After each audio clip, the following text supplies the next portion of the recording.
Testing, testing, testing.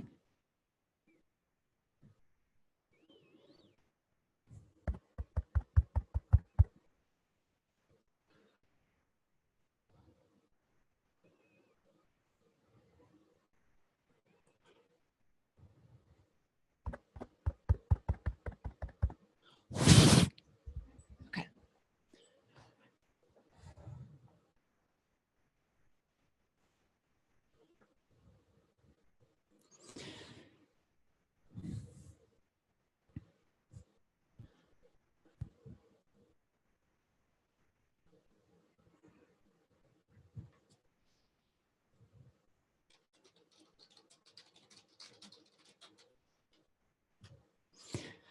Okay, Renee, can you hear me?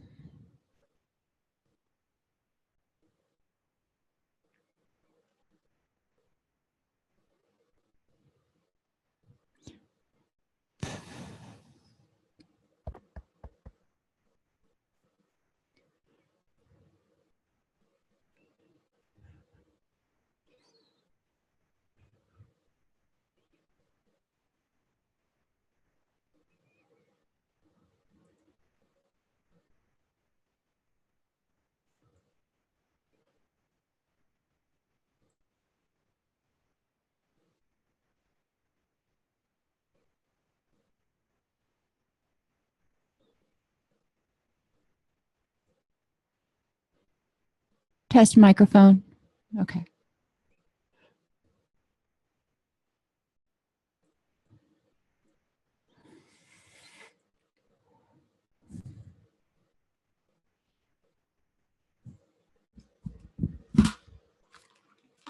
Alrighty.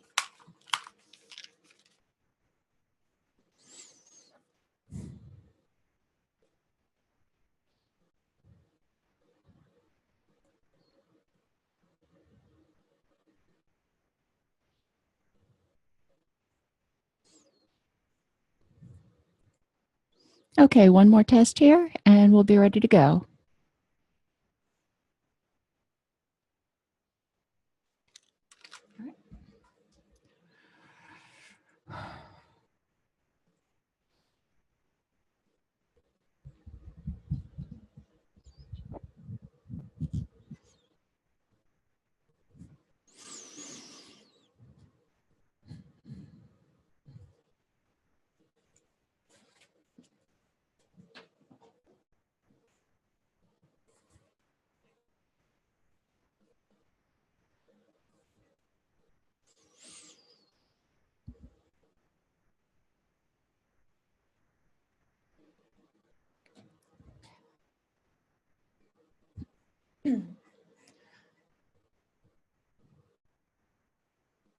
So welcome to today's presentation by AllCEUs.com. Today we're going to start discussing the models and theories of co-occurring disorders.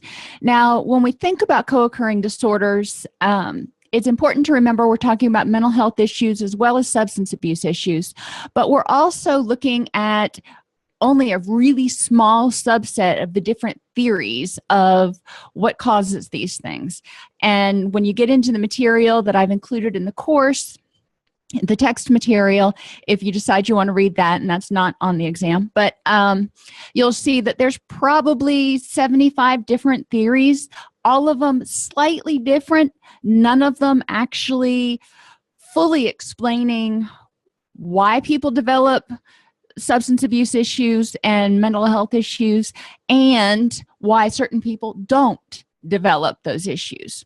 So we're going to look at what we've got so far, and I really want to encourage you to think about how you conceptualize the origin or the causes of addiction and mental health issues, because as you treat a patient or as you work with a patient, you're probably going to communicate to them from a standpoint that is underpinned by your theory of addiction. So as we go through, that may be a little bit more clear.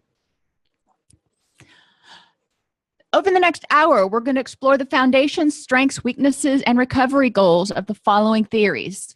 The moral model, we still have to cover that, even though it's really not used a lot anymore. The spiritual model, the disease model, that's a biggie, the genetic model, drive model, and public health model.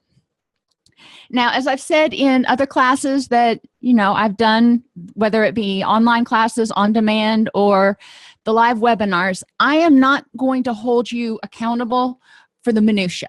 What I want you to do is get the broad strokes. So I'd rather you listen and think about it and really kind of toss and turn it around in your mind than get hung up on any statistics that you may see or anything like that. So the moral model was probably one of the first models of addiction, and we can go back to prohibition and think about that.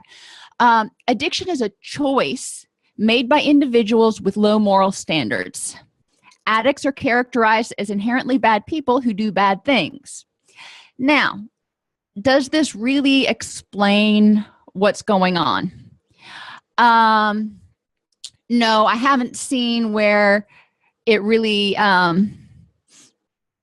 explains a lot about what's going on with the addict. What we do see is people who embrace this model, if people who embrace this model, I'll take my own biases out of it, really have a negative self-image. They're seen as bad people, which means they make bad choices, and that also kind of means that it's kind of like telling a small child you're a bad boy, as opposed to you made a bad decision. And something that is internal, stable, and global, like being a bad boy, is not changeable.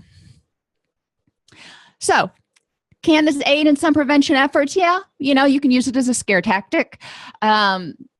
But when we really look at some of the other theories and some of the other research about why people use, you're probably going to come to find that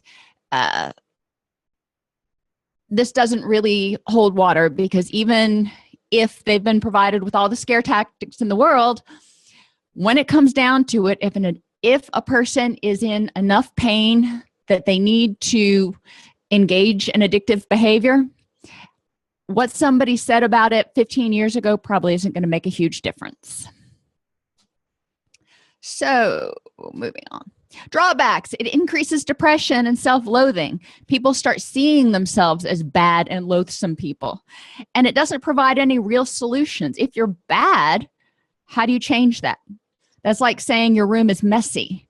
Well, what messy means to me is very different than what messy means to my daughter. And what bad means to me may be very different than what bad means to someone else. So who is it to say what is moral, what is right, and what is good? The recovery goals of the moral model are to develop a stronger moral compass through willpower, make better choices. Those choices guided by some moral compass somewhere, which takes us to our next model, the spiritual model. Now, the spiritual model kind of plays off of the moral model and says it's a disconnection from God or a higher power that causes people to turn to addiction. This disconnection leaves people feeling sort of like a fish out of water, causes separation anxiety, loneliness, alienation, and a desperation to numb that void inside. The strengths of the spiritual model are that it does work with the 12-step philosophy, which encourages turning will over to the higher power. So we can look at this from that perspective. And I'll interject my own biases, if you will, right here. When we're dealing with, or when I am dealing with a patient who has an addiction or co-occurring disorder, do I believe that they need to figure out a different compass? Do I believe they need to figure out a different path to take? Yeah, they're not on a path that they want to be on right now. Now, what that path looks like is going to be different for each and every person. So I think people really need to consider good, orderly direction, consider the big picture, the long haul, when they're making their choices. And I believe that part of addiction recovery is not only fixing the brain chemistry, but also fixing the thinking patterns that either helped corrupt the brain chemistry or maintained that high level of anxiety, anger, agitation, fight or flight stuff going on. Drawbacks to the spiritual model. There is very little empirical evidence that supports this notion that simply a disconnection from God or a higher power and causes addiction, and a reconnection to that higher power eliminates addiction. There is a large percentage of people for whom this is not an option. They do not believe in a higher power. So what do we do with them? Do we tell them they're wrong? My training as a clinician would be to say, no, we can't tell them that their philosophical or their spiritual beliefs are wrong. They're theirs. So we need to figure out a way to work with them, which is one of the reasons we talk about God as good orderly direction in the recovery circles, if you will, because it helps the people who are atheists, who are agnostic, who are just not in a good way with their higher power, to hear what we're saying without being put off by a message of spirituality. And, so bringing them into the recovery mindset is my goal.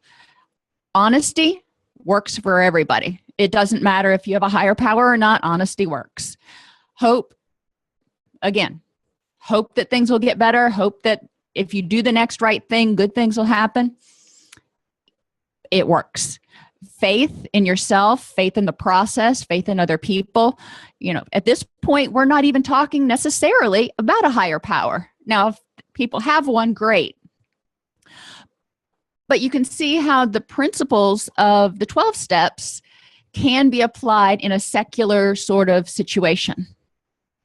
Recovery goals of the spiritual model consist of establishing or reestablishing a connection with God or a higher power. And through this connection, finding a roadmap for life, which brings peace and contentment. That sounds wonderful. It does. But for those people who cannot or will not embrace this notion of God or a higher power, we have to find something else. The other caveat I'd throw in there is there are people who are atheist and agnostic and, whatever else, who have had addictions, who have found recovery. So how do we explain that if recovery is only found through reconnection with a higher power?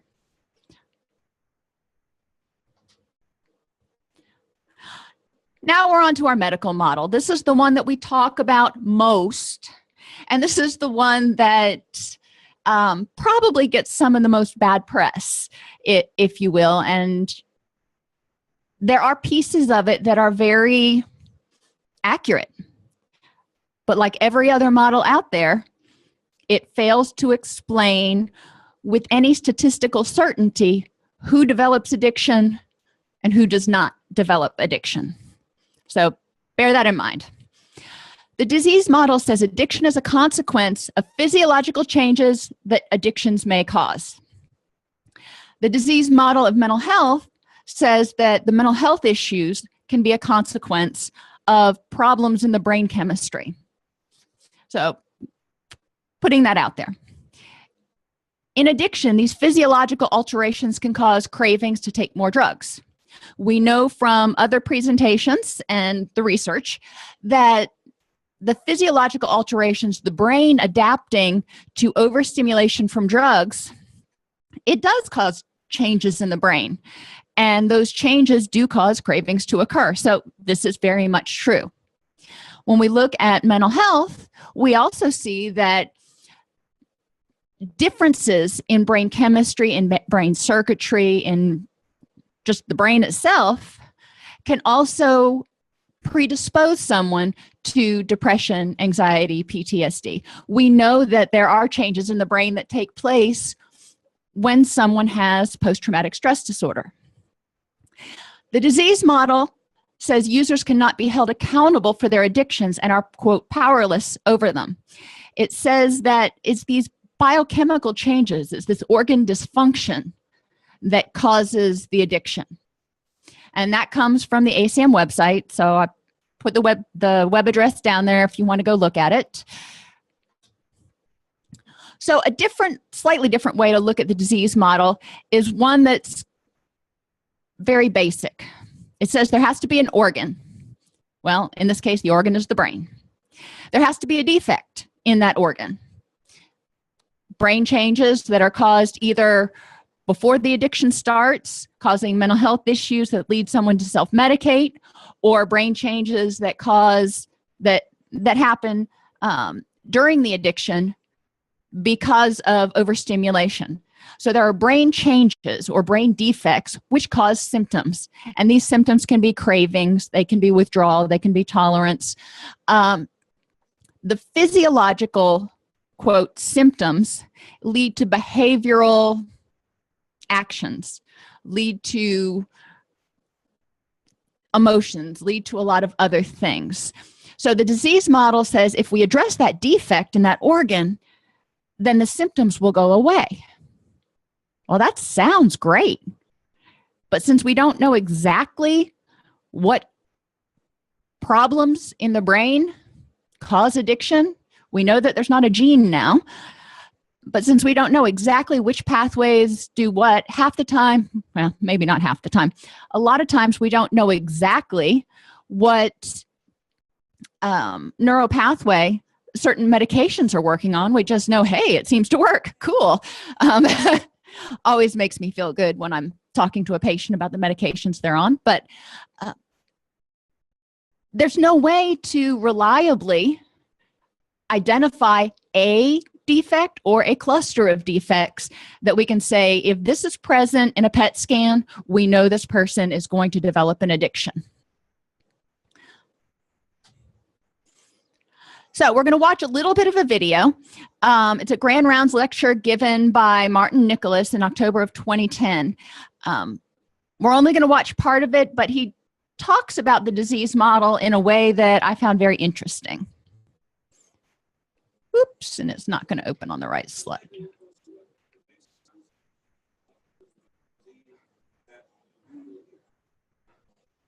are three pillars of what passes for a disease concept in most of the alcoholism treatment, and that most of us carry along in our head.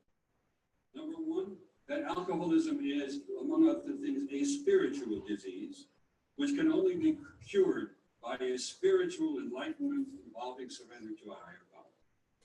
Number two, that individuals become alcoholic because of their moral shortcomings or their character flaws or other serious defects of personality. And number three, that alcoholics cannot help it because of their genetic constitution.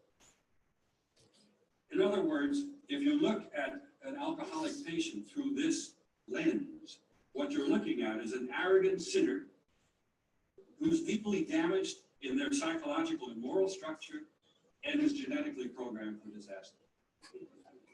That's what this theory says. You know, it's a spiritual disease, so you're an arrogant sinner. It's a character flaw, so you're just really a rotten person. And number three, it's genetic, you can't help it, you're programmed for it. Not one of these pillars of the so-called disease concept that most people are working with has stood the test of the last 50, 60 years of scientific research. Spiritual disease. Well, countless laboratory animals have been teaching us that the development of alcoholism and other addictive diseases has much more to do with pharmacology than it does with theology. You can take a rat, and millions of rats and mice and other mammals are routinely turned into addicts in laboratories, maybe even right here in Victoria. They're turned into addicts simply by saturating their bloodstreams with a non-lethal but high dose of alcohol or other addictive drugs for a relatively short period of time. At the beginning of the process, the animal ignores alcohol, shows no interest in it, but prefers the natural foods that are available. After 2 weeks of saturation with the bloodstream, the animal's completely turned around, ignores its natural foods, goes for the alcohol or other addictive drug, and if deprived of that, will press a lever thousands of times, tens of thousands of times, will ignore hot, cold, electric shock, water, sex, any other drive in order to get more of the addictive substance. They're turned into addicts. And laboratory experimenters do this routinely because the animals are such a good model of human addiction. Well, that's true. And if that's true, then what possible relevance could the concept of spiritual disease have to the development of the addiction? Spiritual disease is not a meaningful concept when applied to rats and mice, is it? Or fruit flies or nematodes, all of which can be converted into addicts by the same simple expedient. So I do want to pause here and point out that he is highlighting the fact that, you know, rats and mice can have those brain changes that are brought on by the pharmacology. Now, when we talk about rats and mice, we also don't do recovery studies with them. We know that their brains can recover some when not exposed to the drugs. Where a lot of our counseling and psychotherapy comes in is that rational mind that rats don't have, and that ability of humans to look at good orderly direction. Yeah, we need to address the brain changes that happened. We do need to fix that organ, if you will. But in the process, we also need to look at some other secondary things, if you will, stinking thinking, inappropriate social environments, dangerous behaviors, those sorts of things. We need to address all of those. So I don't want to throw the baby out with the bathwater, if you will. I think it's important to understand that both mental health and substance abuse do have a biological basis. There are brain changes that happen. So it's not just a moral thing. It's not just a choice thing. But it's also not just a brain thing. What these experiments teach is that the roots of addiction lie in the direction of pharmacology and not in the direction of theology. Number two, personality defects. In the last 50 years, we have developed excellent tools, excellent instruments for measuring personality traits, such as the Minnesota Multiphasic Personality Inventory and a number of others. It is now possible to determine what people's personality traits are, and then to see whether certain personality traits predispose someone to become an addict. To test theories such as whether maternal deprivation or authoritarian fatherhood or any of these other things that are thought to predispose people to alcoholism actually do. These studies over the past 50 years have come up consistently blank, negative. Every personality type, every personality defect or positive trait is about equally likely to become alcoholic or addicted if they start using addictive substances. There simply is no scientific truth to the concept of moral weaknesses, ethical defects, character defects, personality traits, and so forth, as being involved in the etiology of alcoholism or addiction. Finally, and again, I do want to point out, because this flies in the face of so much of what we typically learn in 12-step programs and addiction classes in college. Personality defects, stinking thinking, cognitive defects, exposure to traumas, all that stuff, they haven't found a causative link for addiction. Do we know that there's a high correlation? Yes, but we have not found a causative link. Believe that alcoholics are genetically programmed. If you will read the current issue of Scientific American, you'll see bursting to the surface of a semi-popular magazine like that a dispute that has been raging in the field of genetics for the last 5 years or so. As you know, a little over 12 years ago or so, we first succeeded in sequencing the human genome. And we now have tools, unlike any that we've ever had before, for looking in the human genome to see where the genes are that might cause certain diseases. And so this research has been done for a broad range of diseases, including, of course, alcoholism and autism and cancer and heart diseases and many others. And the expectations and promises made at the beginning of the genetic research, modern genetic research, was that we would soon locate the specific genes or gene variations or alleles that cause these specific diseases. If you will read the current summaries of what what's happened with genetic research, you will see a tremendous earthquake through the science, because what's been found in so many cases of major diseases is, in a word, nothing. The better we see into the genome, the more clearly we understand what's really happening, the fewer genetic roots we find of the major diseases. And that's the case as well with alcoholism. The idea that there is a gene, an alcoholism gene, has now been debunked. It is no longer the case that there is an alcoholism gene. We now can look at the genome, there is no such gene. There may be a number of genes that predispose people to alcoholism when in combination, but no one yet knows whether that's 8 genes or 100 genes or 800 genes that make up the pattern. And also we now know that there's not one single pattern, but there may be many different patterns. And we also know that each of these patterns is profoundly influenced by the interaction of the organism with the environment. The old idea of the DNA as a mainspring or as a computer program that determines the person's life and behavior has been completely exploded. If you read, as I say, if you read the Scientific American article, which summarizes much professional literature prior to that time, you'll see that the field of genetics research is in a huge crisis because of the fact that now that we can really see what's going on, we see that it's not going on, that our old preconceptions about many of these diseases are simply not true. But it's a great turning, it's a great exciting moment to be in genetics research because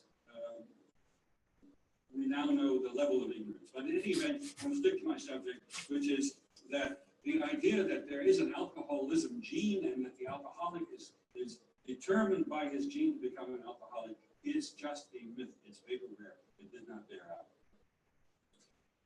Bottom line, the religious, psychomoralistic geneticist stock that the legacy disease concept conveys to us is without a scientific foundation. It is not a true, genuine, and evidence-based model of addictive disease.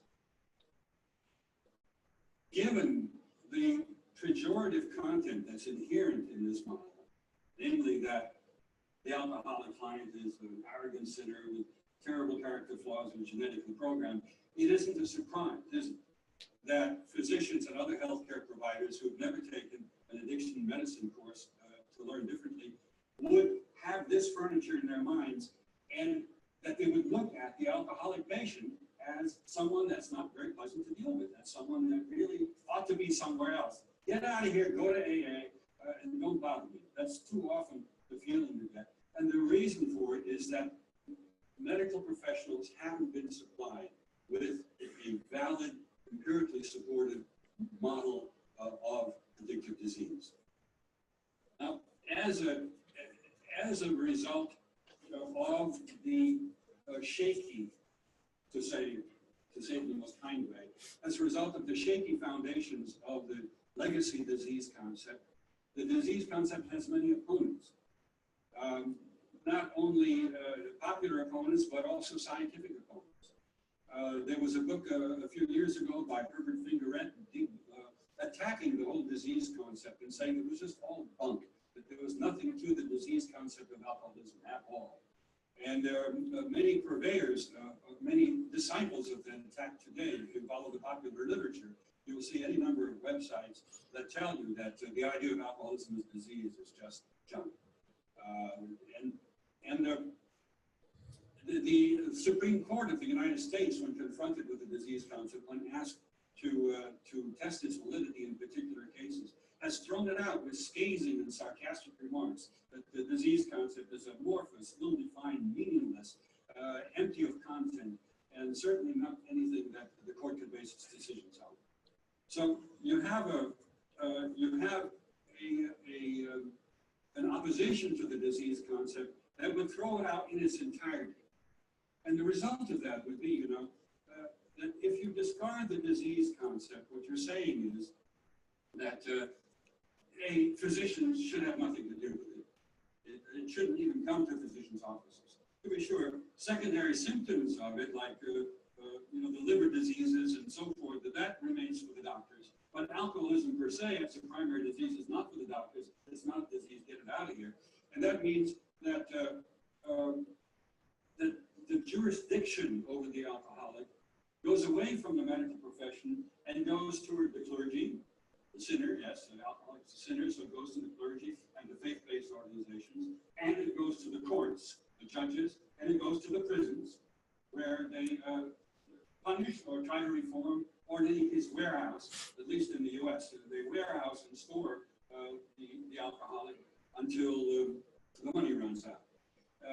So the decision over whether alcoholism is a disease or not is not just a scientific decision. It is, in some ways, above all, a jurisdictional decision, an economic decision, and a social decision of great importance.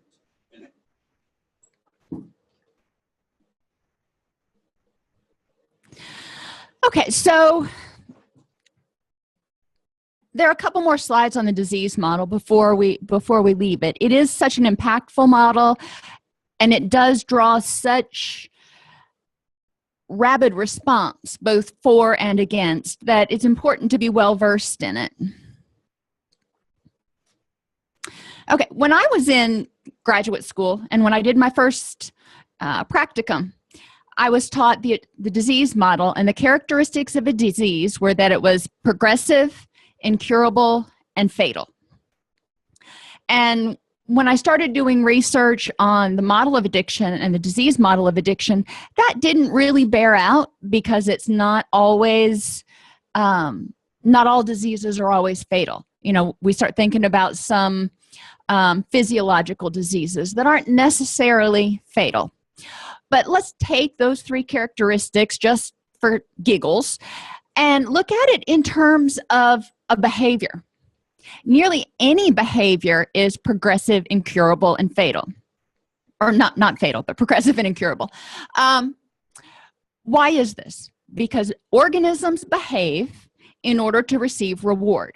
We know rewards produce a dopamine rush. You see where I'm going with this? So take, for example, being a salesman. When you first start out, your first sale, you get an amazing rush. It's like, oh yeah, I did it. As you keep going, you're only selling a few things a week, but you're getting that occasional rush of dopamine. It keeps you coming back. It keeps you working harder. It keeps you trying to sort of chase that high, if you will. You keep getting better. Start selling a few things per day. See, it's progressing. You're getting more dopamine surges. You're getting more money. You're getting better at your job. You're getting better at doing what you need to do to get that dopamine rush. Eventually, you need to find bigger goals or harder targets to get the same high. You need to be the #1 salesperson for the entire month, or whatever the case may be. So let's say at a certain point, you're worn out, you're burned out, you've been doing this for so long, and you're just not getting the rush from it anymore. The dopamine system is exhausted. So you take a break, change careers. 10 years later, you decide you really miss it, and you come back. So this is sort of the equivalent of recovery and relapse. So the person comes back. The skills that they had are still there. What they used to do is still there. What used to work is still there. When we think about the addict who relapses, they have these behaviors that worked to numb intolerable pain. Now, yeah, it caused a lot of intolerable pain too, but it numbed intolerable pain. So when you look at it that way, when they're in recovery or maintenance or whatever you want to call it, and something happens that overwhelms their coping skills and nothing else is working, are they going to go back into that toolbox and find whatever worked? Yeah, there's a good chance they will. So it's important to help people realize, whether you want to call it a disease or a behavior pattern or a coping skill or whatever you want to call it, if it gets bad enough and everything else has failed to work, the person with the addiction may return to the addiction to make the pain stop. That is their survival go-to. So the drawbacks to the disease model is it takes responsibility away from the person in many cases. It says your brain, that organ, is dysfunctional. Some versions of the disease model views addicts as victims to their brain dysfunction, and creates a sense of learned helplessness. You're broken, you're always going to be broken, so, might as well just deal with it.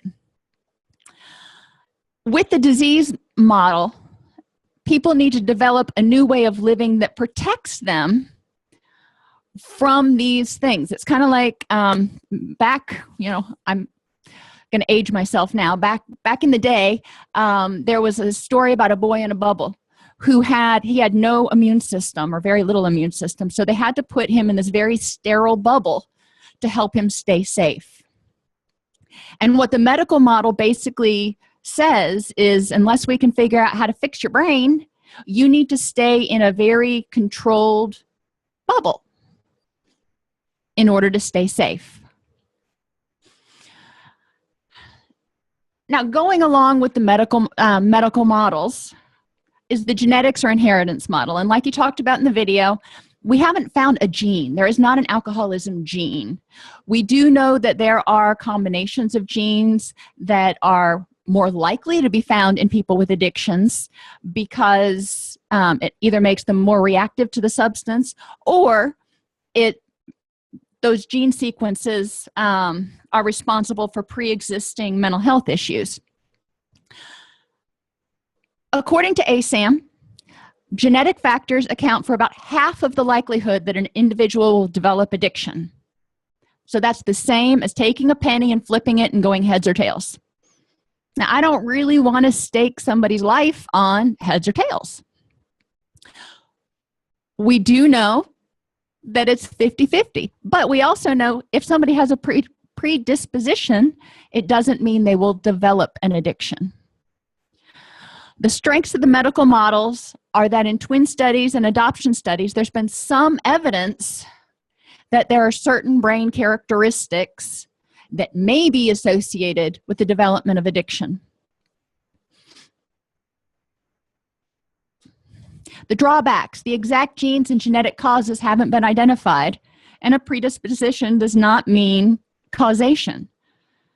So we can't say that just because if somebody comes into your office and they've got a runny nose and watery eyes and a scratchy voice and they say they feel like crap, does that mean they have a cold?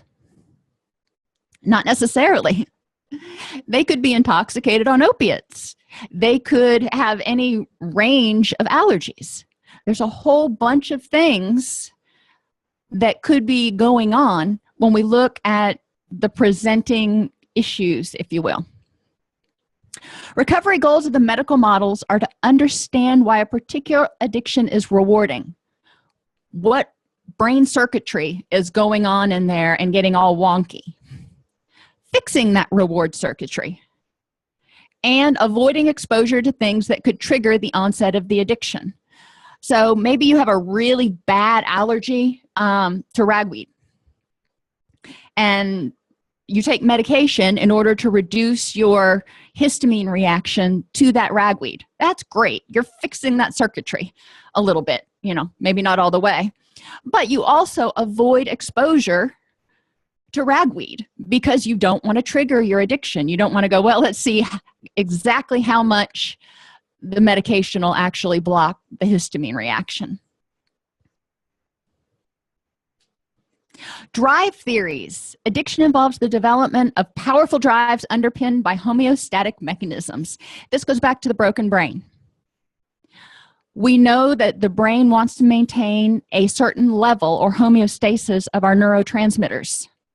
So if those are wonky, either from biology, organic causes, or from taking drugs, the brain is going to try to balance itself out. That's the cool thing about our bodies. It wants to survive. Our brain wants to survive. Our body wants to survive. And it knows it survives by maintaining homeostasis. So when those homeostatic mechanisms are thrown out of whack, there are cravings. The strengths of this is it does sort of explain the withdrawal and craving thing. And many urges and cravings have characteristics similar to naturally occurring drives: sleeping, Your body wants to maintain certain sleep-wake cycles. Homeostasis. Believe it or not, sleeping, there are neurotransmitters involved. Your body is secreting serotonin that makes melatonin and helps you get to sleep. So there are neurotransmitters involved in sleeping, in eating, in just about everything that we do, our sleep-wake cycles. The drawback to drive theories is that not all addictions follow a pattern suggestive of a need for homeostasis. At a certain point, people may, or rats, he said they would hit a lever tens of thousands of times and avoid eating. Is that a survival drive? No. Is that maintaining a balance? No. That is a complete dopamine, pleasure-driven reaction. Now, can that explain a drive? Yeah, if you're driven by dopamine. Even addictions that suggest a homeostatic drive mechanism also show evidence of other important influences. Social environment, the interaction between the person and the environment. We want to help people identify what functions the addiction is serving for them, what's the drive motivating this behavior, and help them find alternative ways to achieve that same end, as well as to maintain homeostasis, if you will. What are some ways they can maintain a balance? It's not 100% high all the time. It's not 100% depressed all the time. There's a middle ground. There's an ebb and flow. And finally, the public health theory. Public health has a three-pronged approach to prevention and intervention, the agent-host environment, if you will. And this is more of a socio-ecological theory, but it applies to public health issues just like diseases do, so I put it in this one. Threats to public health require a susceptible host. That would be, in the case of addiction, a person. An infectious agent, in the case of addiction, something that causes a dopamine rush. And I'm avoiding intentionally saying drugs because we can get addicted to just about anything that produces enough dopamine. So a person, an infectious agent, and a supportive environment. So that's an environment that condones or supports engagement in addictive behaviors and maybe creates a situation where there's a need for numbing for some reason. High stress environments, very depressive environments, natural disasters. There are times when life just throws a load of crap at people, and I wouldn't expect them to be able to deal with life on life's terms with the normal skills and tools they have, which is why social support is so important in the middle of crisis situations. But in any event, the public health model, and this is what we use in a lot of prevention programs and the CDC uses when it's addressing violence and a bunch of other things, says there has to be a host, an agent, and a supportive environment. Strengths, there's no doubt that an interplay between the individual, the environment, and the reward from the behavior lead to addiction. We don't exactly understand what this interplay is, but we know that you can't just take one out and explain addiction. Interventions in any one of these prongs will help prevent or intervene in addiction. Well, so let's look at the individual. If we take the individual and we start looking at that organ again and trying to figure out if there's any organic underpinnings to this addiction, and that could be letting the brain recover through a detox period, or that could be addressing underlying biochemical imbalances that are leading to depression, bipolar disorder, schizophrenia, etc. So with the individual, we can look at the organ. We can also look at cognitive patterns. We've come to understand that our thinking can impact our mood. The way we interpret an event can impact whether we feel the need to fight or flee. When we fight or flee, there is an adrenaline rush and all kinds of cascades of effects that happen within the person biochemically. The environment. If the environment is not supportive of addiction, if addictive behaviors and addictive substances are not easily available, if there are alternatives to meeting those addictive needs, if you will, then there will be a reduction in addiction. And it's important to remember, like Dr. Matei talked about in one of the other classes that I did, it's just as important to look at all the reasons the person doesn't want to use or all the problems addiction caused, as well as all of the reasons the person did use. What did they get out of it? What was the benefit? We've got to figure out what the benefit was, because people do what's rewarding and they avoid what's punishing. So if we don't help them meet those rewards or find another way to meet those rewards, we're setting them up for failure. Drawbacks. We still don't know exactly what characterizes the host, agent, or environment. Like I said, we don't know in large part what characteristics of a person say, you are at really high risk for addiction. We have some idea, but not from a statistically significant point of view, which would be being able to predict at like a 97% accuracy rate. The agent, we know that people can get addicted to a whole lot of things. So why one person gets addicted to gambling and one person gets addicted to cocaine, maybe exposure, maybe something completely different. An environment. We can take two people that come from the same environment, and one may end up being a pillar of the community, and another may have difficulty dealing with life on a day-to-day basis.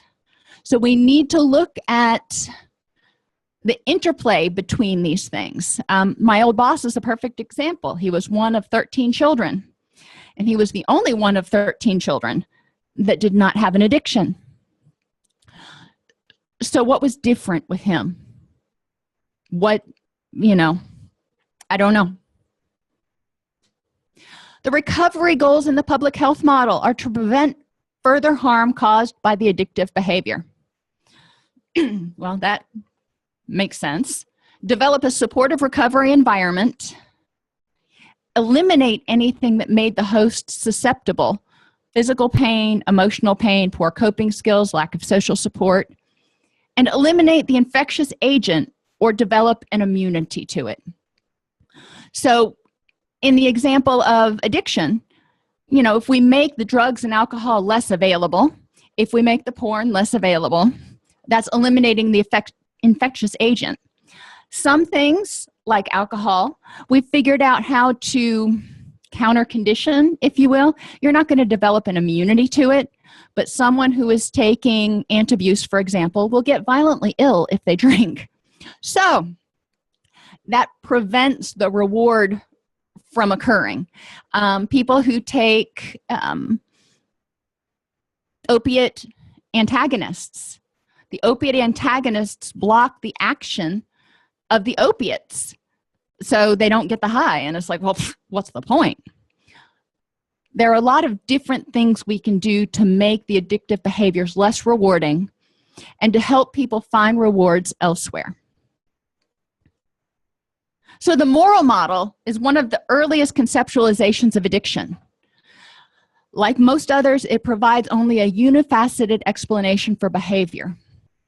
The medical and disease model takes the responsibility off the person with the addiction who has the biological or genetic weaknesses or defects. In lieu of understanding the function of the behavior and trying to develop alternatives, it encourages avoiding a lot of behaviors altogether. The public health model begins to look at the issue as a more complex one, but it's failed to identify with any reliability or validity what factors in the host and/or environment actually contribute to a recreational activity or recreational use of a substance becoming an addiction. If you've watched this and participated for CEUs, you can log into the classroom at allceus.com and take the quiz. If you've watched and participated in this presentation and want CEUs but have not yet registered, you can purchase access to the quiz at allceus.com, live-interactive-webinars. I am here and open for questions, discussion, anything you would like to throw out there. You can also reach me on my personal chat page at purechat.me/QTVX. If you think of a question later that you want to ask or you want to debate a point with me, or provide your own insights from your clinical experience, I'd love to hear from you.